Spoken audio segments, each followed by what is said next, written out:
two. Are you here, Justin? My brain was in a different tab. I'm so sorry. I'm really, this is my fault because after I said I'm going to count us in, you said nothing. So I just assumed you were waiting for the silence instead of getting verbal confirmation. But it was like I heard that. Like my ears were tuned in and engaged. My brain was not. My brain was so not engaged with the count, man. I was so not.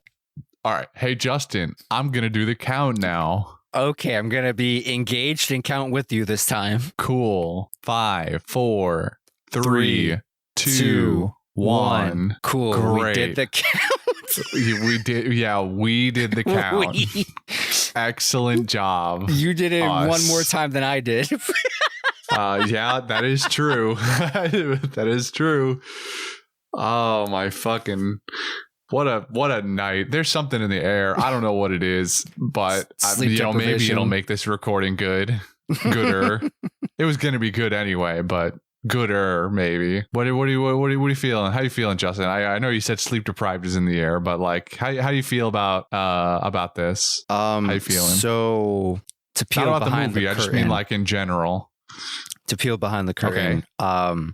We were supposed to do this recording at least, Monday? Today's Friday, right? Maybe even before that, maybe a full week ago, potentially. It was Sunday. Before today, it was Sunday. And before that, it was Thursday. Gotcha. So this recording's a week and change late. Gotcha. So I watched this movie, presumably either that Thursday or Wednesday.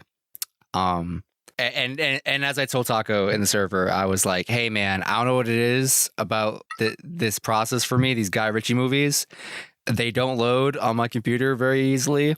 So like a barely 2-hour movie turns into a 3-hour ordeal. So I'm struggling to watch it. But then it's a Guy Ritchie movie. So I'm also struggling to process it because, there's a lot of detail and plot development and blah, blah, blah. And so I watched this a week ago. I did not have time to go back to this movie. Mostly because I had no intention of going back to this movie. The 3-hour ordeal was painful the first time. I wasn't trying to run it back, all right? And I did not think in time to look up some Spark Notes. So you're going to get... So you're just flying by the seat of your pants tonight. Yeah, I'm going full wand tonight. I didn't watch it at 2.5 speed, but I watched it. Well, watched even sounds like a strong term to use in the first place. Sounds like you experienced a slideshow. There were moving parts, it was like a, Oh, so it had transitions. Yeah. It swept in from the left a couple of times. Yeah. It had, it was like a little animatic, just like when you like do a sketch in a sticky notepad, you get those like 120 frames per whatever. Yeah. It was like that. Yeah, flip book. Right. So, before we get into your rousing review of this movie, because I can't wait to see what you actually remember now, I'm going to read this summary that I wrote a week ago. Nice. Well, ladies and gentlemen, he's done it again. Guy Ritchie has gifted us with yet another ensemble cast movie featuring wildly converging storylines. Taking what he learned from his previous work and building on it, we are presented with a story that has a bit more of a manageable plot, but not for Justin, but still contains just as many, if not more, gags and shenanigans. Snatch follows the story of two British lads by the names of Tommy and Turkish, who are bookies for an illegal bare-knuckle boxing ring in the heart of London. Things are looking good for them until they lose the prized fighter of a particularly no good fella by the name of Bricktop and now need to correct their mistake or get fed to the piggies. Elsewhere in time, there's a giant fuck-off diamond getting passed around from person to person, so much so that J. Jonah Jameson himself has to fly in from New York in order to try and get his hands on it too. As everything comes to a head, we are treated to one twist after another until ultimately a resolution is reached and our boys live happily ever after. The end? Nice. So, Justin, tell me, from what little you remember of this movie, what do you think of it? Did you enjoy your time with the slideshow? Okay, that's a loaded question. Did I enjoy my time with the slideshow? Not particularly. Did I enjoy the contents of said slideshow? Yeah, I think so. I don't know if I like this movie more than Lock, Stock, and Two Smoking Barrels. I'd have to really sit with that and also maybe do a rewatch. of both movies, but it was enjoyable. I did enjoy it. I flew out of my fucking chair when I saw what's his dude's face, Angelina Jolie's ex-husband. What's his guy's name? Brad Pitt. When Brad Pitt showed up on my screen, I was floored. I was like, what the fuck is this guy doing here? You're not British. And then he comes on with what I presume is a fake Irish accent or whatever the fuck he is. Yep. Very heavily Irish-ified accent. Incredible. Yeah, incredibly hard to understand what the fuck he's saying. I caught. You know what? It was a case of you understood what he wanted you to understand. All right. This wasn't like a blanket language barrier kind of thing. This is strategic by him. All right. And his cohorts. That's what I'll say.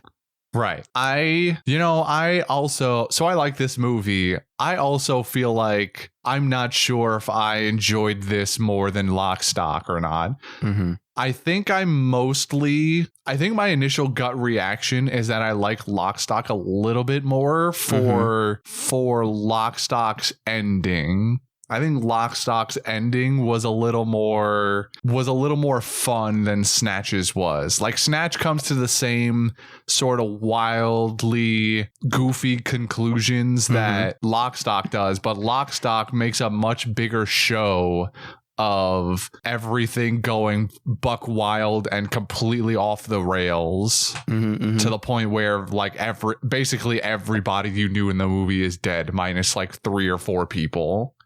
I also think maybe that says something about me and being okay with death. I'm not sure yet. I think Lock, Stock also just has a more, I won't say lighter, but like comedic tone than Snatch does in my opinion. And I think that's what might like just push it over the edge for me, depending on what day I wake up on, you know?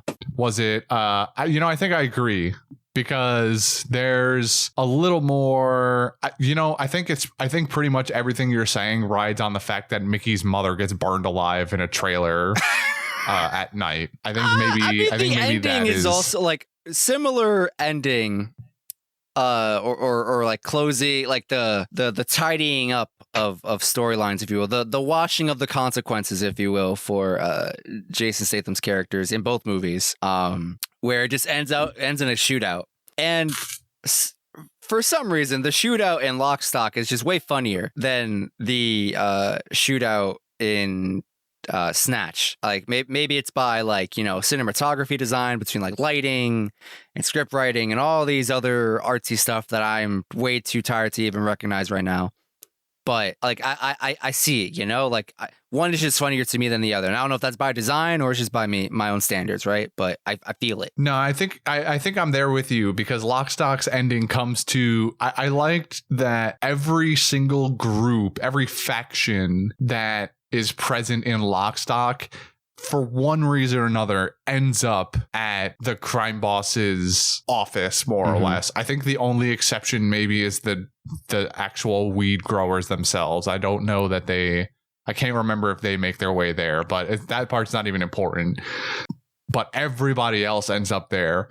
Whereas the ending of Snatch kind of really resolves only between Turkish and Tommy and then Bricktop's group with Mickey's nomads. It's not even a shootout, it's just a one-sided massacre. Like they just ruin Bricktop's gang and everything that they stand for. So maybe it's the one-sided nature of it, of just how like cleanly it ends up. I did like the very end with I loved the bits with the dog. The dog is just, it made me sad and also laugh every time the dog would squeak when somebody even breathed wrong on it. Yeah. it was so upsetting, but so, because it was a movie, I was like, this is funny. This is so funny that every time they touch the dog, they pick up the dog, you just get like you give him a little squeak. Belly rub and you just hear a little squeak, squeak, squeak, squeak, squeak. Little soft squeak. It's so stupid. Oh. But anyway, so rewinding a little bit, maybe back to the beginning plot of the movie. So the movie kicks off with none other than a burglary on a diamond jeweler or something along those lines. I guess it's kind of unclear exactly where they are at.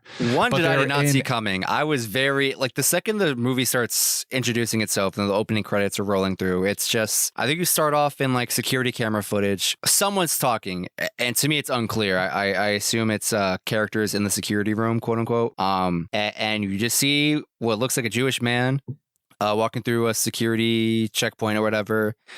He sets off the alarm or the metal detector, and a guard checks him, and he's like waving the wand around his dick. And you know, there's supposed to be a funny moment of like, "What you want to do a cavity search for me? What is this? You know, your machine's acting up. Like it's fine. Nothing's here. Whatever." And so Jewish man walks through. Otherwise, you know, none the wiser. Meets up with fellow seemingly Jewish men. They get in an elevator. They walk into, you know, said I'm business imagining or whatever. like, hello, fellow kids. Yeah, they walk into like this diamond business or whatever it is, this office that has a security guard like just in a corner. It looked really funny to me. I don't know if this is how like things just existed back in like 2000, but whatever. It was funny to me. And then you find out no one in this group is Jewish. They just fucking take off their coat. There's just vests. It's just an armory strapped to this dude's chest, and all of his homies just grab a gun from each chest pocket. And I'm like, what the fuck is going on? I have no like prior exposures to this movie. Knew nothing about it. Same. So plot twist already off the fucking rip 5 minutes in. Got me engaged and just going, what the fuck is going on? It was good. That's a way to get me in my seat, you know, get me That's locked in. Mm-hmm. That's a hook if I've ever seen one. Mm-hmm. Yeah, that was great. And then of course you learn. Well, so the very beginning of the movie is Turkish and Tommy being sat down in a dark ass room, and Turkish is going over in his head the intro to the movie, and it's something. Where do diamonds come from? And he goes, where do they? Well, they come from Antwerp, and then we cut to Diamond Heist, which is in Belgium. By the way, we cut to Diamond Heist, and we get all these Jewish people, but not, as we will learn later. The main one, I don't know if he was the one that had all the guns, but there's the main one there is Frankie Four Fingers, who we meet more explicitly a little bit later. And then there's also the Russian, excuse me, bit burpy. There's a Russian dude who turns out to be friends with Boris the Blade later. And all of this is essentially a ploy. He tells him to go talk to Boris. The other Russian guy whose name I have no idea of tells Frankie to go talk to Boris, but the setup is that Boris is going to take the diamond from him somehow so that Frankie can't get it to J. Jonah Jameson in New York. And so that's like immediately, we don't learn that till a little bit later, but that's essentially the hook and like the reason we get the movie in the first place. So then it's kind of just a myriad of introductions to different characters that are in London. We meet Turkish, officially, Tommy, Gorgeous George, Boris, Bricktop, you name it. We get a character introduction in some capacity for them. And this is all like, this sounds like it could be 5 minutes. This is the first like 12 minutes of the movie. The first 12 minutes of the movie is this diamond heist and then character introductions. Typical for this archetype of movie from Guy Ritchie, apparently. Got to set up all the pieces, you know? Yeah, between Lock, Stock, and this one, it's essentially the same thing. So what do you what do you remember now? Did you understand exactly what Turkish and Tommy were getting into, or what the deal was here? So they were bookies, so they set up fights. I think what's this guy's name? Turkish. I think Turkish was mostly like a straight kind of guy, like just like clean cut. Like I'm saying all the wrong euphemisms. He wasn't like necessarily into rigging matches. I think that was my understanding. He might be into like underground boxing, but he's not down for rigging a fight. Yes, that's true. And so, you know, him and his partner Tommy here are just trying to make a buck, right? They're just trying to move up in the world. They got Gorgeous George. They're like, yo, this guy's the real deal. We can go far with him. Doing bare knuckle boxing, but he had a clear understanding of all right, we have to kind of get into cahoots with the Bricktop to set up a fight, but I need to be very careful to not like fuck anything up or otherwise move in a way where I owe this motherfucker a favor, because once you owe him a favor, it's a favor for life. And I ain't trying to be no one's indentured servant or whatever, essentially. Yeah, that's my understanding. I'm not sure how much of that is correct. Yeah, I mean, I think you pretty much fucking nailed it on the head. I think the only thing that is a little different from your own narrative is that curious. I keep wanting to say Curious George, son of a bitch. Gorgeous George is Bricktop's fighter. Which is why he gets so mad later on, and that's how they end up in Bricktop's pocket, because they're like, oh well, you got my guy fucked up, and now we can't fight. All right, you so owe me now, a guy. Yeah, now not only do you owe me a guy, I'm rigging this match now. Okay. And Turkish just has to be like, okay, I guess it's this or the piggies. It's this or the piggies. Man, Bricktop is really into those fucking piggies, man. When he sat down later in the movie with the three black dudes, and just lays out painstakingly the process of how you would go about killing someone and then getting rid of their bodies by feeding them to piggies, and how you gotta starve the pigs 3 days ahead of time so that they're willing to chow down on anything. I was like, oh my! If you wanted it gone somebody in had like to research this a day or even less than a day, like a mere couple hours, you starve them out. Otherwise, you're waiting. I think he literally said it was like 10 minutes. Yeah, it was like if you starve these pigs for 3 days and you throw a body in there, it's gone. It's complete. It's bone nothing and all. anymore. The only thing you gotta pick up is teeth. Yeah, which was like, I wonder. First of all, I wonder how true that is, just so that I know for my own personal for scientific research. Yeah, scientific research. Second of all, somebody else had to do that research themselves, unless that's completely made up bullshit, which I feel like it isn't. That sounded way too in depth to be fake. Too detailed. Like, surely, theoretically, a script writer could have come up with that all on their own. However, but the truth is always weirder than fiction. Absolutely. So yeah, that scene was hilarious to me. Just that somebody had to sit down and research and write that scene out. Yeah. So we get a little bit of the convolution of the plot happening with sometime soon after this, Boris gets that call from his brother who was on the Antwerp team and is like, look, Frankie Four Fingers is coming to you, and I need you to get this diamond from him somehow, some way. By the way, this dude loves fucking gambling. And so Boris tells Frankie that he should go place bets on the boxing thing, and then expecting that Frankie, well, not knowing any better, I guess, will go there and maybe bet the diamond. This is the part where I'm slightly fuzzy. I want to say Boris maybe wanted him to go bet the diamond, because then he goes to the black guys, Soul, what were their names? I've got my character master list up here like I did for Lockstock. Soul, Vinny, and Tyrone. Yeah. He goes to Soul first because he's the one who runs that pawn shop or whatever it is, and is like, yo, I need you to go hold up the bookies, so rob them. But he also tells them about Frankie Four Fingers. So I guess he just knew that Frankie Four Fingers was going to be there, maybe because he told him to. And then he was like, all right, take the briefcase from Frankie Four Fingers and also keep whatever money you get from the bookies. Maybe that was it. I think that makes more sense. Now that I'm like working it out by talking out loud, that makes more sense to me than just Frankie betting the diamond. Anyway, so Boris is setting up all of these things. And I love, because at this point also Vinny comes in with a dag, as Mickey would say. You like dags? I hated the scene where the scene where Tommy and Turkish are there, or was it George? It was I don't remember. Whichever pair was first. Mickey looks over his shoulder. You like dags? And like, what? That he looks at, he nods over at the couple of dogs that are sitting there. Dag. It's like, oh, dog.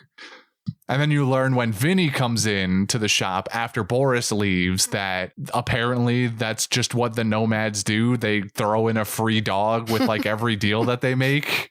That's a pretty good deal. I'll take up on that. I think that's a great deal. I'm gonna go find some nomads and like buy them a fucking caravan or something at some point soon. Yeah, that was great. So I think that you know it's at this point that we've essentially kind of met all of the players of this game. That is the movie Snatch. Minus I think. Minus cousin Avi, aka J. Jonah Jameson himself. I think only a little later do we like meet. We meet him in the early stages of the movie, but then he actually flies in.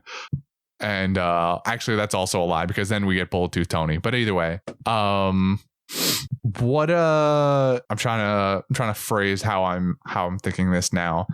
And also like you knew immediately when shenanigans were afoot when not only does the dog swallow the little chew toy, but then Tyrone exists as a character.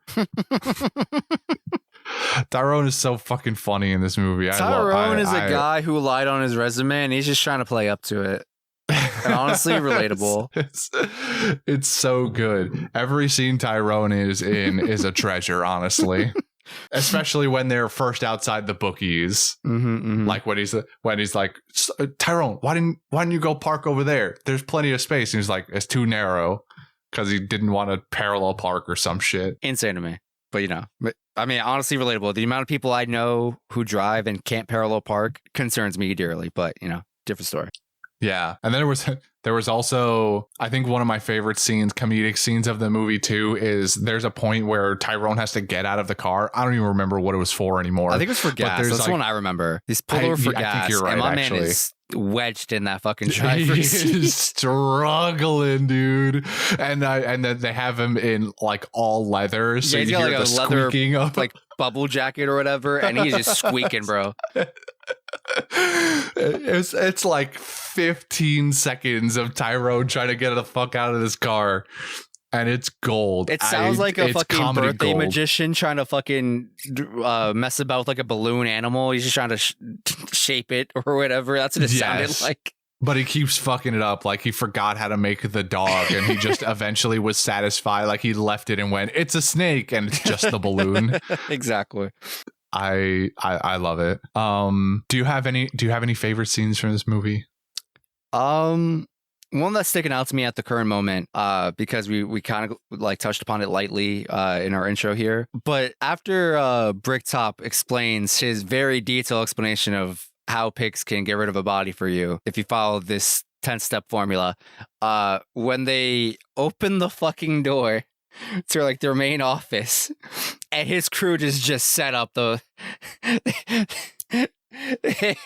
was like we suddenly transitioned to a John Wick movie with the cleaners. It was like, we got the plastic set up, we got the body bags, let's do this, boys, and they got their fucking blades or whatever they're gonna use to chop them up. And I'm just here like, oh my god, are we? I really thought we were just gonna like just dive in and just be like, yep, this is it. This is how these three guys are gone now. We're gonna go snip, chop, chop. And I was like, oh my god, what a.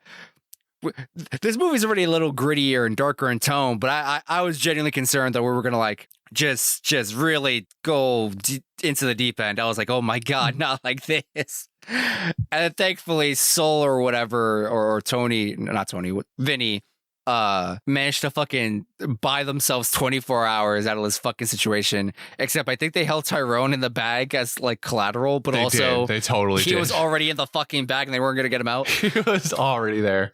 Oh my god, poor fucking that scene had me on the edge of my seat. I was like, oh my god. Yeah, and then they had that bit before where so Turkish has to go to the nomads for a second time to try and get Mickey to fight, or was it the first time? Damn it, I can't remember anymore now. At some point, whether it's the first or second time, he goes there to actually it was the first time. He goes there to get Mickey to do the fight, and Mickey bets him on if the dogs catch the hair or whatever. And then this it's stroke of genius. They parallel this with Bricktop's men going after Tyrone and they like catch up to Tyrone and Tyrone's running. Big boy is moving for a little while anyway. And then he finally gets caught up to, and then they parallel this with the bet that Turkish made, which, you know, I thought the bet was the other way around, where if the hair got caught, then Mickey would lose. But the hair getting away, sorry, no, I said that wrong. I thought the hair getting away would mean that Turkish wins, but the hair getting away for some reason meant Mickey won. Yeah, so Turkish, his line was like, I bet the hair gets proper fucked, which meaning like you eventually put together, if you didn't know what that meant inherently, you piece together, it's like, oh, the rabbit was supposed to go down. The rabbit did not go down. Yeah. I think I remember when he was making fun of Tommy for like, for the phrase or with the phrase proper fucked. And then I guess I just blacked out when they made the bet and didn't realize that, that was his end of the bet, which, you know, sounds like the safe end of the bet to me. I would have taken that side of the bet 100 times over. Yeah. And so then he loses it and he has to buy the super expensive caravan with all the extra bits that he didn't understand that Mickey said in the first place. I love that scene too. Mickey says all the different attachments and chromed out whatever that he wants on the caravan, and Turkish pulls Tommy to the side and he goes, "We got to win, not because I don't want to buy this, but because I didn't understand a fucking word that he just said to me." It was incredible. It's great. Anytime somebody complains about not being able to hear or understand what Mickey is saying, mwah, gold. So that happens, right? And then trying to okay. So like I guess essentially we can fast forward to the first fight where Mickey, of course, already a bare knuckle barn boxer, was never going to go down in the fourth or throw the fight in the first place. He has too much pride, so he doesn't. He knocks the dude out. Never gonna happen. Not even once. Did I think he was going to fucking one punch this dude? Also not Sam. Did not see that happening. But he did. And everyone in the fucking pit or whatever the fuck they're holding this event, just jaws on the floor all around. Insane. Yeah. So of course, not for not even a split second do you ever believe that Mickey is going to throw that fight. So of course you're wondering how Turkish is going to get himself out of this hole that he's dug now. And it turns out that Bricktop more forgiving this time for some reason, and is like, all right, look, you're going to make your man go down in the fourth this time. Otherwise you're fucked. You're proper fucked. And honestly, I thought that conversation goes differently. I thought Bricktop's like, I want that guy to be my fighter now. Same. Like, just we don't even need to do this thing where we rig the fight for someone to go down in. Mickey's just gonna kill everybody. Just make him your fighter, and he's just gonna win every fight. You just tell people to bet on Mickey. But I guess that's the thing, is like eventually Mickey's going to be too well known and like bets made on him aren't going to be that profitable anymore. So, but like, I don't know. I mean, like maybe you take the win money instead of the bet money.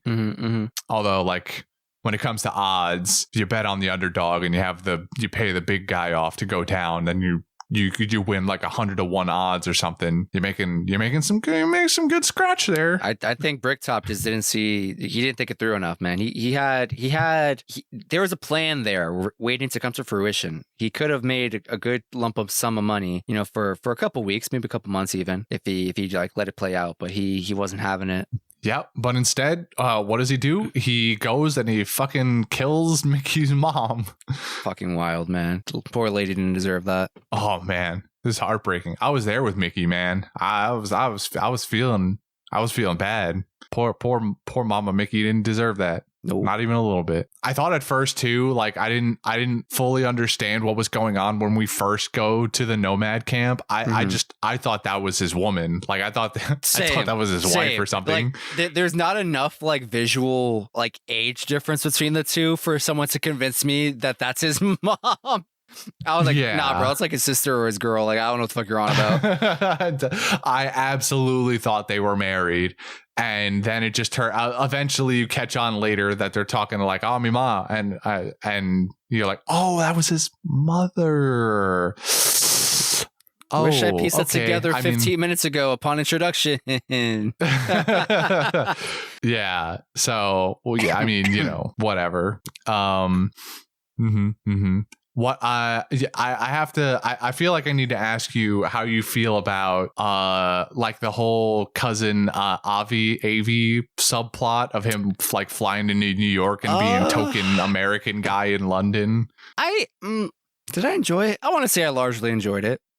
Cousin Avi, I think he was a funny character. He just him being absolutely fed up with everyone's bullshit. And the scene where he goes back to New York, I forgot what caused that. I think it was after he killed somebody. I forgot who he killed. He I think killed Bullet Tony. Yeah, he killed Tony some fucking out with fucking ricochet just shooting wildly. He looks for Tony, realizes what the fuck he's done, and then you just get that quick like montage of book ticket, get passport printed, on flight, fucking knock a Xanax back, wake up back in New York. And he arrives at TSA, be like, how was London? Never fucking go there. And it was great. Just like that hard switch in tone from like, yeah, oh my god, I think the line is genius. The fuck out of here. The line is genius. The TSA agent goes, anything to claim, and he goes, yeah, I got a claim for you, don't go to London. Shit was gold. That was great. Also, this is really bad. I know I've seen this guy's face before. He's been in a bunch of movies over the course of my lifetime. I don't know this particular actor's name, but every time I looked at Cousin Avi, I just kept seeing Geraldo Rivera, which is not who that guy is.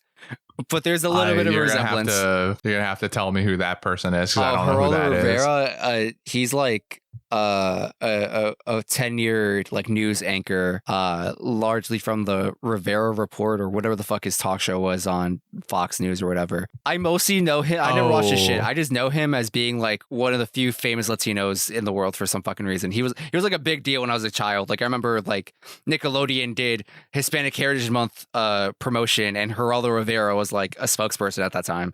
I was like, oh, okay, that's that dude. Yeah, he's that dude I see on cameos for random different shit because they just need a famous Hispanic person who speaks English, I guess. I don't know.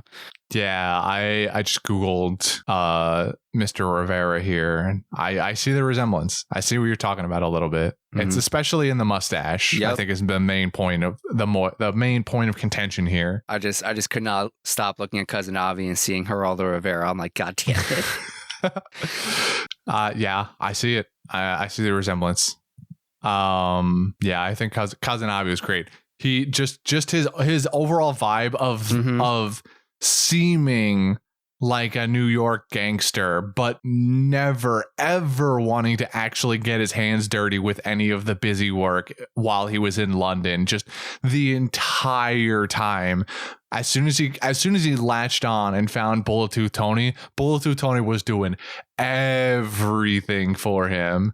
He wanted Bullet to go. Like when they first had to shake down that one guy to find the who shot up the bookies, I think. Yeah. And he Bullet pulls him along in the car, and then he wants him to gut the dog. And yeah, that's he was funny. He's like, all right, Tony, get the diamond that the thing swallow. He's like, what? It's like, just fucking slice it open. He's like, the fuck you on about? So it's like this is where, and this is why I love Tony. This is where Tony draws the line. He's like, it's a fucking dog, man. What, you want me to cut open the dog? Like, what? And that was where Bullet Tony really got me. Like, I was like, damn, you a real one, Tony. For real. He doesn't want to kill the dog, man. It's my guy. My man has boundaries and morals, even if it's just the one. Yeah, I mean, I've the fuck people. I'm saving all the dogs with the world ends. I mean, listen, man, that's how it went down in the Bible, right? God flooded the whole world, and he was like, yo, save all the animals, though. Yeah, fuck the people, save all the animals. Exactly. I bet Noah felt the same way. that's why he was trusted with the task. Oh man. So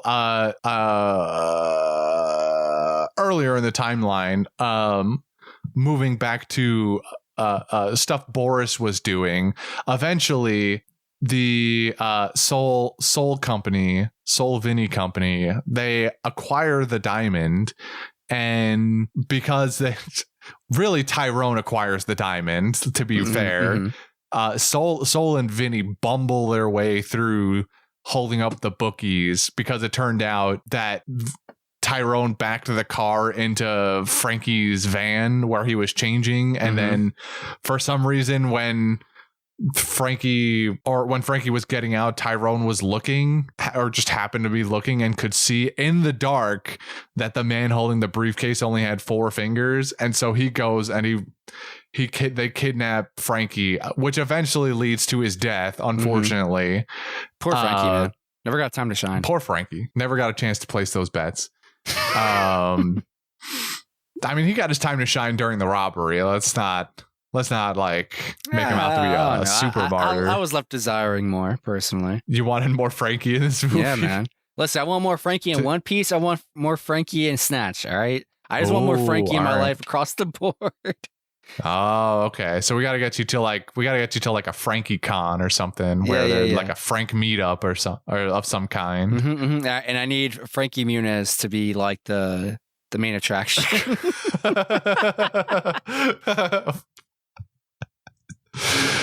Right. Just like a Malcolm in the Middle like reunion tour or something. Yeah. And Frankie Muniz is there. Yeah, so Tyrone recovers the diamond, and then Boris shows up on scene because they call him, and he's like, or I think it's Vinny. Vinny's like, well, we want half the worth of this diamond, and Boris is like, oh yeah, sure, I'll do that, and then just fucking caps Frankie. He just puts Frankie out because for some reason Vinny puts the diamond back in the briefcase and locks it. I don't know why they did that, but so they do that. Boris is like, well, Boris kills him before they knew that they couldn't open it again. So he's like, all right, and then just saws Frankie's arm off, and is like, all right, you guys have fun with the body now. Here's 10 grand because I'm gonna kill you otherwise. Bye. And so, Boris makes off with the diamond and is getting ready to like actually get rid of it and get it to his brother when who finds him? Eventually this is when Cousin Avi and Bullet Tooth catch up to him, and they kidnap his ass, right? Is that how it goes? I'm trying to work back up to like the 3-car scene between Turkish's group, Soul's group, and Cousin Avi and Bullet Tooth Tony, and also the random dude that Cousin Avi brought with him. That was a funny scene. Bullet Tooth's group, right? That like kidnapped Boris. Okay. Because he's walking around Boris with the bag on his head. They find Boris. I guess they tailed Boris to his house. Tony and the gang, Cousin Avi and that random dude, they I guess break into his house and like bag him and tag him or whatever. Yeah. And then Turkish throws out the milk. It lands in Tyrone's windshield, I think. No, it lands in Tony's windshield. Tommy throws out the milk because Turkish has been drinking it all movie. They throw out the milk. It lands in Tony's windshield, blinds him. They fucking just hit a pole and a car. I know how we get here. I'm just the details are a little fuzzy. I think it was Well, I was mainly just trying to remember how. Because Boris is then wandering around on the streets. Yes. And because I think he was in the trunk of Yes, he was in the trunk of Tony's car. And the trunk gets popped open when they have the wreck. Yeah. Boris and so he's is still around. has a potato sack over his face. So he's just wandering the street, and then he gets hit by I think Tyrone's car. By Soul's car. Yeah, by Tyrone's car. And then because they have the milk on it. Yeah. So that happened, and that's kind of how they converge in the street near Boris's house, because eventually, like, each person takes like a pit stop to Boris's house along with Boris himself. Yeah, well, this is like Turkish and Tommy are on their way to Boris in the first place, because Tommy's getting all worked up and he's like gonna threaten. He's planning to threaten Boris with the gun that doesn't work or whatever, and then Boris, like half dead but for some reason still alive after being hit by a car at like 40 miles an hour, and can walk for some reason, just like blows by them standing in front of his house, pulls out the biggest fuck off gun and storms off, and Tommy like gets pushed to the ground or something, or pushed to the side, and Turkish like, yeah, man, really gave him the business there. Oh no, well, okay, so Tommy tries to stick up to Boris, and Boris just literally grabs him by the fucking nuts and just picks the fucking house. Yeah. Grabs his gun and walks off, I think that's how it went down. Yeah. That's right. I forgot about the nut grab. Oh, yeah. How could I forget about the nut grab? The sacred nut grab. The sacred nut crab. Yeah, no, this is kind of the beginning of the converging timelines now, where these three groups get together and Boris fucks off and somehow traces Avi and Bulletooth Tony's car back to that bar or whatever. Mm-hmm. And then Soul and Vinny also figure out that they're at the bar, and they're gonna go hold up Bulletooth with fake guns, which I thought was hilarious. Oh, and also they have their third friend with them. Very important for the dick and balls analogy that Bulletooth Tony will make later on while they're in the bar. They've got their third friend that's been roped into this because they called him to help dispose the body, and then he got caught up with Bricktop and getting fed to the piggies and shit. This, I think, outside of earlier, this is also one of my favorite scenes. Not necessarily the Bulletooth talking to the three black guys, but later when there's the shootout in the back hallway, Bulletooth Tony has to try and shoot Boris 8 times when Boris is just laying on the ground, because Boris has 2 nicknames, Boris the Blade, but he's also known as Boris the Bullet Dodger. And Cousin Avi asks earlier in the movie, why is his nickname the Bullet Dodger? And very flatly, Tony replies with, because he dodges bullets. And Avi's just kind of like, okay. And then we get a showcase of this in that hallway where Bulletooth Tony has to try and shoot Boris 8 times. He goes bah, bah, bah, and then Boris makes a noise. He's like, I'm gonna fucking kill you. And then Tony pulls up bah, bah, and he's like, and turns around to go deal with Tyrone, and Boris makes more noise. And this happens like 3 or 4 times. And at first I thought it was just Boris being super resilient to bullet damage for some reason.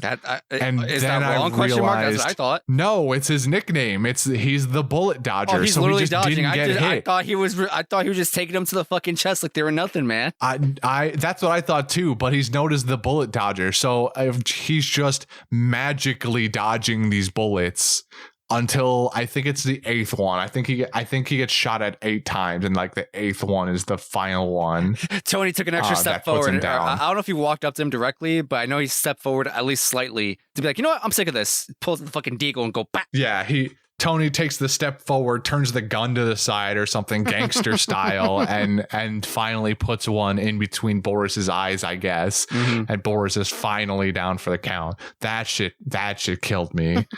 And then he doesn't have any more bullets for Tyrone, so luckily like, Tyrone makes it out of this movie alive. Yep. Shout out to Boris. And this is how... Shout out to Boris, I guess. I don't know. He's kind of an asshole.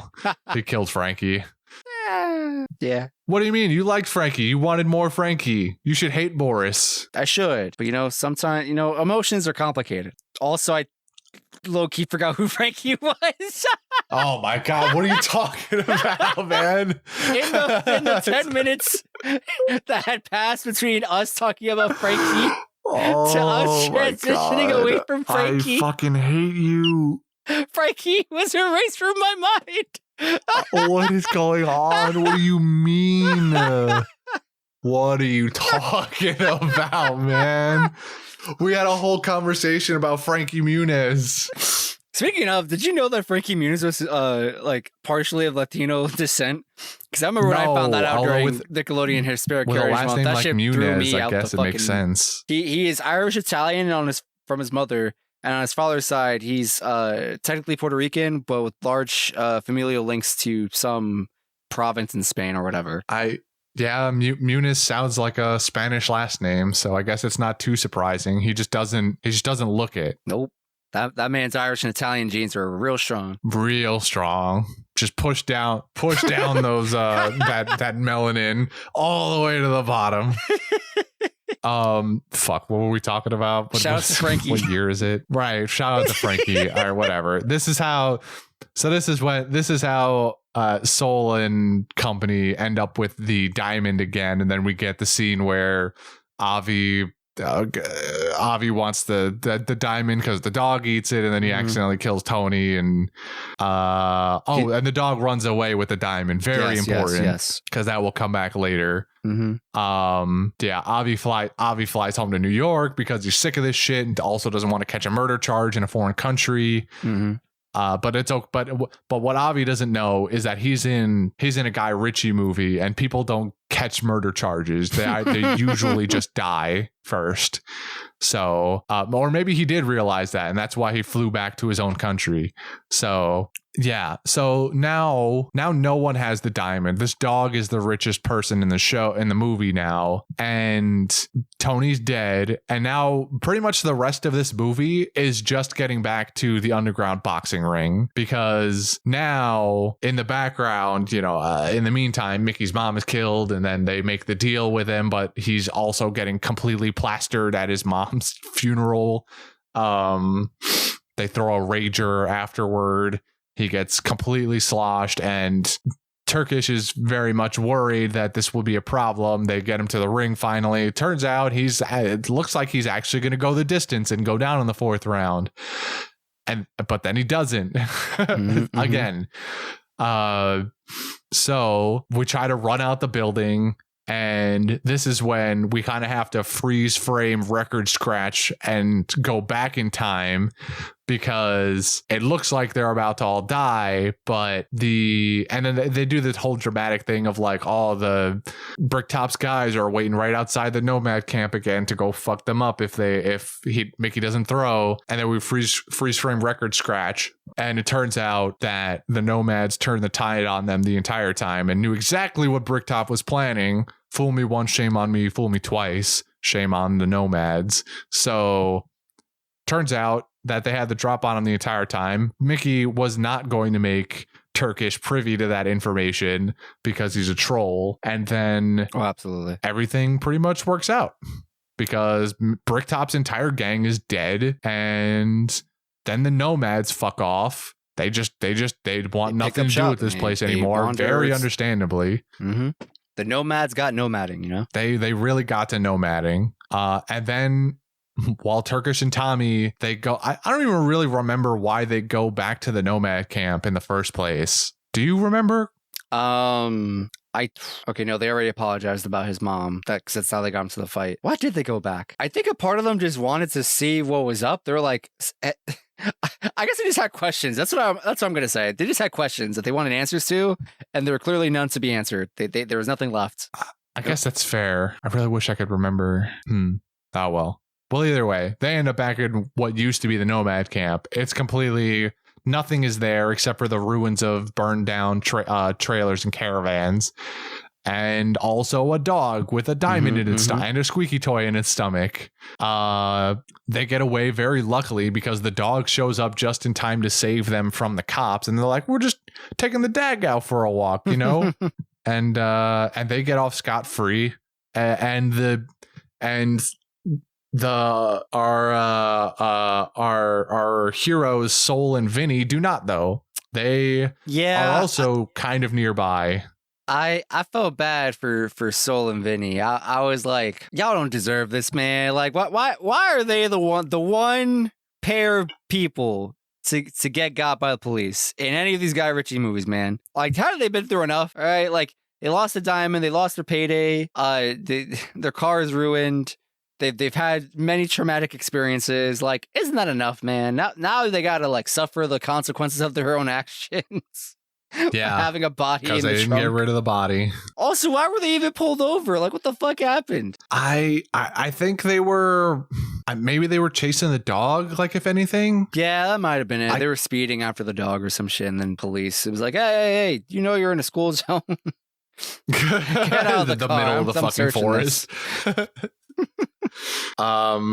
Yeah, I don't know. I think maybe they had pulled over and like were maybe trying to and had gotten out of the car themselves to try and chase after the dog or find the dog, maybe. And then the cops happened to roll up at that exact moment and were like, "Hey, what the fuck you guys doing here, huh?" Mm-hmm. And then I guess they don't know their rights, or maybe maybe your rights are different in London. I don't know. There's no Miranda rights in the UK. Well, just like searching of vehicles, if it's lawful or unlawful for the cops to just be like, all right, we're opening your trunk now. Or if they have to like ask permission like you do here, like you can refuse a search of your car. Yeah, I don't know, because they find Frankie. Frankie No Fingers now, not even Four Fingers. Frankie No Fingers in the back of the car with a bullet in his brain. So they're going to jail for a long time. But not Tyrone. Tyrone's good. And honestly, you know, that's really all that matters to me. So I know earlier you said you 100% never once for a second thought that Mickey was ever going to go down in any of these fights. In the first match, no, I saw him not throwing at all. The second time, when he was getting his shit rocked for a couple rounds, I really thought Mickey was gonna commit. I really thought he was like, no, he's doing it. He's heartbroken over his mom. He just wants this over and done with. He's gonna suck it up and just take the L. And then he doesn't, and I'm like, God damn it. Yeah, I think it obviously seems more plausible that he would take the fall in the second fight, because then, you know, his mom has just died, and you're thinking to yourself, oh well, he's not gonna want anybody else to get hurt. Yeah, he doesn't want any more smoke, man. He's seen enough. He got in over his head. He doesn't want any more. Yeah, but then there's also the little part of my brain that was like, well, these nomads are pretty no nonsense takers. Like, they're not just gonna they're not gonna roll over and let some dude just fuck with them like that and be done with it. I mean, in theory, they could just leave. They're nomads. They have the caravan. They could just go somewhere else, but they wouldn't necessarily want to risk like not ever being able to come back to this place. So maybe. So when you get the whole reveal of he knocks that dude out in the fourth round, and then it's looking kind of bleak, like, oh, he went and done it now.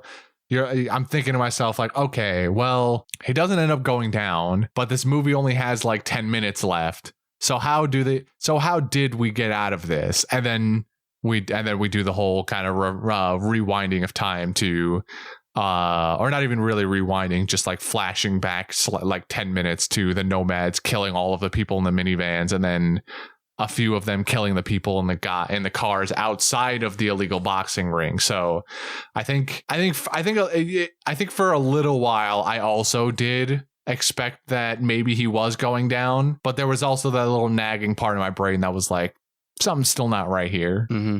Something's still not right here.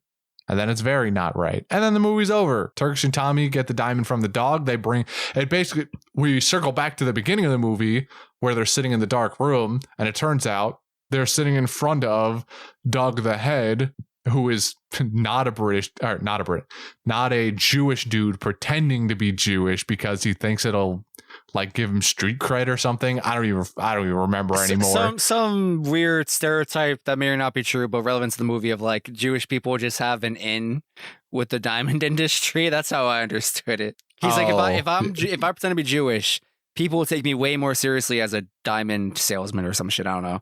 Yeah, actually, I think you're right. I think that was the line, or at least like the thought process. Which, if that's like a real world stereotype that exists outside of this Guy Ritchie movie, that's news to me. Well, I think that the stereotype that I'm generally aware of is that Jewish people tend to be fairly well off as they're penny pinchers. I guess I don't necessarily know the whole like jewelers thing, but I've definitely heard the sort of like penny pinching Jewish rich people stereotype before. But then so Doug the Head ends up with the diamond at the end of the day. And his initial connection in the beginning of the movie was none other than Cousin Avi again. Mm-hmm. And Cousin Avi needs to make another painstaking trip over to London. And then the movie just ends. It just hard cuts. Beautiful. The end of the movie is literally just the passport stamp in Avi's passport book. And it's just over. Roll credits. We're done. Getting in and out. Hour and a half. Maybe not even. This is a fairly short movie. That's what my timestamp said. Yeah, when I was hovering over how long this movie's gonna be, it was like, excuse me, like an hour and 45 with credits and everything. Yeah, it's like an hour 40 or something, hour 45 with credits, and then it ends up, credits is 6-7 minutes or something like that. So it's a little over only like an hour and a half movie. It's relatively in and out. Kind of. I don't remember how long Lock, Stock was. I think Lock, Stock was kind of similar in length. Yeah, like an hour and change. Or I shouldn't say like an hour and a half and change. Mm-hmm, mm-hmm. But yeah, so. That's Snatch. There's a couple crossover characters. Guy Ritchie reuses some actors during this. Obviously, Jason Statham we get again. The only other like particularly noticeable one is Vinnie Jones, who is Bulltooth Tony here in Snatch, but he's Big Chris in one of my another favorite character of mine from Lock, Stock, with his little kid, Little Chris. There are two more that are a little bit less sort of recognizable. So the guy who plays Bricktop in this, very front and center here, I think he has some minor role in Lock, Stock, but also he's the narrator in Lock, Stock, which I learned after looking it up. So still present in Lock, Stock, just not on screen time really.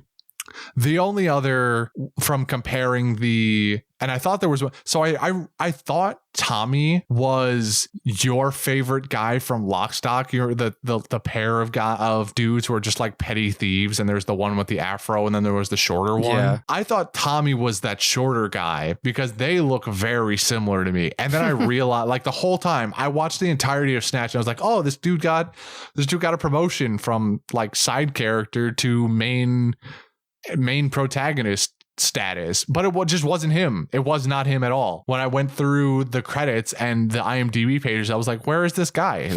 Like I got the name for the guy who was Tommy in this movie, and then I went to the Lock, Stock IMDb and I was like, where the fuck is this guy? And it just wasn't him. I couldn't believe it because they look so similar.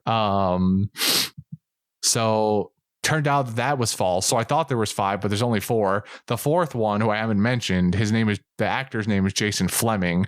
More recognizable in Lock, Stock, he's Tom, who, if you'll remember, is the guy at the end on the bridge with the guns. And then he gets the call and he's making a debate on like what to do, but pick up the guns or pick up the call. Apparently he's one of Mickey's like right hand men in the Nomad camp. But you would never recognize him because he's the one with like really long hair. Oh yeah, I'm definitely not recognizing that guy. I'm not making that connection. Holy shit. Yeah, not even a little bit. I had no idea until I compared the actor lists between the two, and I was like, wait, he was in this movie? Because I recognized the name Jason Fleming. I remembered it from going through Lock, Stock. And I was like, who the fuck is that dude's name is Darren, by the way. I was like, who the fuck is Darren? It's like, what, who is Darren? And I just looked it up on the IMDb page, and he's the long-haired nomad guy, and I was like, I never in a million years would have got that. That guy got, as opposed to Tommy getting a fake promotion, this dude got a demotion from main character to fucking sidekick. You know what serves him right for being a traitor. All right. Working for Bricktop Hatui. He wasn't working for Bricktop. Did you just say he was one of Bricktop's goons, or did I misunderstand? No, he was Mickey's. He was one of Mickey's guys in the nomad camp. Like, do you remember when Turkish and Tommy go back after Mickey's mom dies, and they're standing there with Mickey, and a nomad guy comes out of his own caravan trailer and is like about to jump Turkish and Tommy, but Mickey stops him? You remember that scene? Yes. No, you don't. Yes, I do. Hold on, it's coming back to me. No, I recall don't. it. You're a fucking liar. I've seen it. You saw it with your eyes, but your brain didn't process a goddamn second of it. You can't fucking lie to me. No, I swear, I totally have the right scene in my head. I definitely saw that guy do that thing. So anyone who watches this movie along with us and remembers that's Jason Fleming, and also has watched Lock, Stock. There's like 5 of you in the world, and 3 of them are me, you, and Taco. That's not true. There's like thousands of reviews on Letterboxd of people who have watched like every Guy Ritchie movie. Yeah. So that's Snatch. I thought there would be more like crossover actors. Just turned out to really not be the case. Hate to see it. Yeah, well, it's whatever. But all right, so with that portion taken care of, Justin, would you like to do some budget and revenue trivia for Snatch? So remember off recording when I said I accidentally saw a spoiler? I was scrolling the Wikipedia page. This was the problem. To like refresh myself on the plot. And so I just kept scrolling, and like I just kind of scrolled and paused on the page, and I wasn't actually paying attention to what I was looking at. And then I like re-engaged with my screen, and then I saw the total of $10 million, and I was like, put this away. We don't need to know what this is. So the number $10 million exists in my mind. Do I technically know what that is? No, but I'm sure I could take a guess. Yeah, go ahead. I think this movie's budget was $10 million. This movie's budget was $10 million. Yay! Justin didn't know a spoiler. All right, well, that's looks like Justin's extending his spoiler problem from One Piece now to my Panda View movie recordings. That's great. Love that. Listen, this is an accent, all right? All right. Well, since the wind is completely out of my sails there, do you want to throw out a number for how much movie? God damn it. How much money this movie made? All right. Since Juan couldn't be here today, I gotta channel some of his energy. I'm gonna say $200 million in the box office. Not the worst thing you could have said. There's no shot. It's not the worst thing you could have said. I'm gonna this movie made $99 million. You were a mere $100 million off. There's no fucking way this movie made $100 million. What the hell? You just guessed 200 million. I was joking. I wanted the hardest I ever won. I didn't actually believe that number. What the hell? Holy shit. Talk about fucking slam dunk. Yeah, they made their moolah 10 times over on it, which is a lot more than Lock, Stock. I mean, Lock, Stock was made for like fucking pennies also. Mm-hmm. Actually, I think technically, like comparatively percentage wise, Lock, Stock made more, because I think Lock, Stock was made for like $1 million and then made like 28 million or 30 or something like that. So they got a way better profit margin on that one. But to make 100 mil on this one, that's quite the step up for Mr. Ritchie here. So yeah. All right, great. Excellent. Moving on now to some letterbox quotes. You're gonna put your Juan pants on for this one too. You're gonna stick to your 3.5 star guns. All right. So the first one, also, I'll say, just right off the bat, a lot of Snatch, much more universally loved than Lock, Stock. So there's a plethora of reviews to choose from as well. So, and people, because the movie is goofy, a lot of pretty goofy reviews to choose from as well. So I think you'll like a couple of these. Start off with a relatively benign one, or at least easy, less jokey, more straightforward. Quote, do I know what happened? Not really. Was it entertaining as fuck? Yes. This is a very me kind of review, but I'm not on Letterboxd, so like it's like You could be though. If I wrote that, I'm giving it anywhere between like 4 and a 5. But I gotta stick with the 3.5. You should have stuck to your initial range. This was a 4-star review. Fair enough. I respect your review number there, reviewer. Next one. This quote, I don't know why, but this had big Looney Tunes energy. Did it though? They don't know why either. I don't know. This reviewer's on. I feel like if anything, Lock, Stock had more Looney Tunes energy than this one did. I want to say 4, but what I'm actually gonna say, we're gonna say 3.5 again. Oh, so close yet so far. This Looney Tunes-esque review got a 5 stars. Get the fuck out of here. It was a 5 stars. Tragic. Let's see, which one should I give you next? I've got a couple here. I stockpiled more review quotes for this one than I think any movie I've ever. So I'm trying to really pick and choose because I don't want to say all of them. Be here forever. I've got like 8 of them. Oh Jesus! I was gonna say like, how many did you have? We should blow through these, right? Yeah, I've got like 8 of them, but I usually try to limit myself normally to 5. But there were so many that I was like, I gotta feel these out, like how we're looking. So I'll give you this one. Jason Statham never did get those sausages. Sad face. Ooh. Do you remember what this is referencing? Yeah, when there's a scene when we're first introduced to or we're just getting started or whatever. They're in their, looks like they're in a fucking warehouse. Gorgeous George is, sparring or whatever. They have their own caravan, I think that's what it's called, yeah, or whatever the fucking house. Yeah, the little like mobile home. Yeah, the little mobile home thing. And outside of it is just some random fucking dude cooking up sausages. and Turkish is like, yo, how much longer on the sausages? He's like 2 minutes. And then he asks again, he's like, how much longer? And he's like 5 minutes. And he's like, 5 minutes ago you said 2 minutes. And then I don't even know if he replied back to that, but never got those sausages. Totally didn't get those sausages. Hate to see it, man. So what are we looking at here? This I genuinely feel is a 3.5. Let's go! I tried to trip you up by giving you the 3.5 stars. Let's go! Right after he gets 3.5 again. Oh, he stuck to his guns. The teacher put C 6 times in a row on the multiple choice exam, and Justin said, "I know it's C this time. It's gotta be." Great job. All right, let's keep the ball rolling. Next quote: Brad Pitt speaking an enchanting table for 104 minutes. End quote.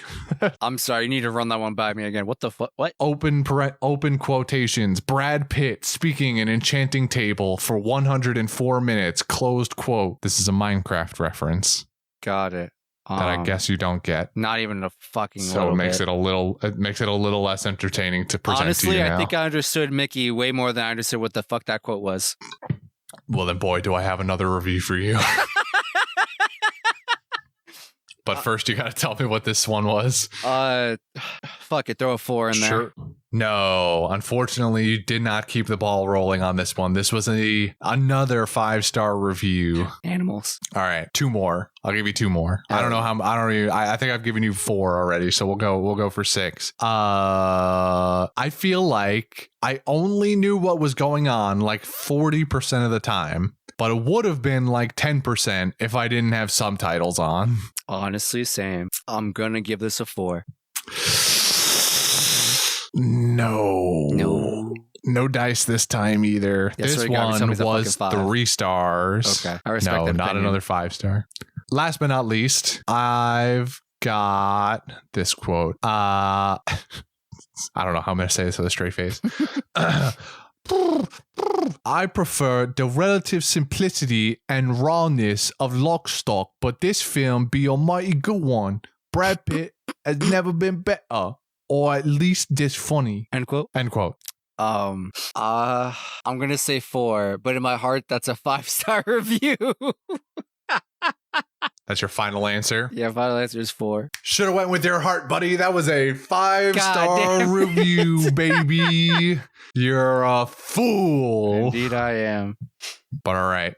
That'll wrap up. Before I spend the rest of the night giving you letterboxd reviews for Snatch and more bad British impressions, I'm going to cut myself off, and you're going to pick up the reins and close out this show. Coolio. Thank you for listening to our show tonight. If you wish to follow us on social media, we are on Twitter and Instagram at Panda Sightings. If you wish to send us emails about literally anything, you could do so at pandasightings@gmail.com. If you wish to join our community, we have a Discord server. There's a link for it in the Linktree in the description down below of this podcast, wherever you find it. Be that Spotify, Apple, Deezer. We're on YouTube now. That's cool. YouTube doing pretty well. Yeah, if you're into our One Piece podcast, because there's no way you got here without listening to us there first. We have a Redbubble merch shop where we sell stickers and designs and all these other cool things. We also have a Patreon. That's how we got here. That's why we're making this whole podcast, actually. Shout out to Taco, one of our producers, for giving us money to watch and review this movie. So feel free to join our Patreon if you wish to financially support us. And I think I got everything mostly. I tuned out completely. I'm just going to trust that you did. Nice. Once again, thank you for joining us. Hope you enjoyed. Taco, I hope you enjoyed this. Taco, let us know which of the two movies you actually like better. I'm curious. I have a feeling you like Lock, Stock, Like Us better, but so I look forward to hearing about it. The next week or two of my life is pain, though. This was the brief respite for me. I've actually done one already. Nice. Breaking the continuity. Got one more though. It's I'm gonna be a broken man. Shell of my former self. Have mercy on you and don't just prolong your suffering 3 times a month. Oh, Twiggo's definitely going to. Twiggo loves musicals apparently, and is newly acquainted with the fact that he can recommend them. So I think my life is gonna be rough for the foreseeable future. Well, and at least we can I just love it so much. Hold solace in the fact that we know Taco would never recommend us. I wouldn't say that. He was definitely going to sell his soul for Legally Blonde at one point before Lock, Stock. That's just him holding it down for the homies, but on his own personal level, no shy's ever recommending a fucking musical. I wouldn't put it past him. Could even name a musical? I can't name a musical. Google exists. He'll just Google musicals and tell me to watch one. Well, then it doesn't even have to be one he knows. I hope he does too. No such thing. That's the problem. No such thing as a good musical. I mean, Grease is a musical, right? Grease is pretty good. Didn't watch it. You never saw Grease, bro? You don't know about John Travolta and Grease Lightning, bro? I mean, I know he's in the movie. I've never seen it all the way. All right, so I'm being slightly disingenuous. I have seen parts of Grease, but I've never seen it from start to finish. That's wild, man. Fucking ABC Family play that movie like once a week religiously. It was insane. Yeah, not an ABC Family guy. Can't relate. All right, we're done here before we get. Well, we know we're watching next month. No, I know. Well, I said that. I said that when we did Morbius and we were making jokes about Jared Leto's shittiest movie, Basil, and nobody's done that yet. So I don't.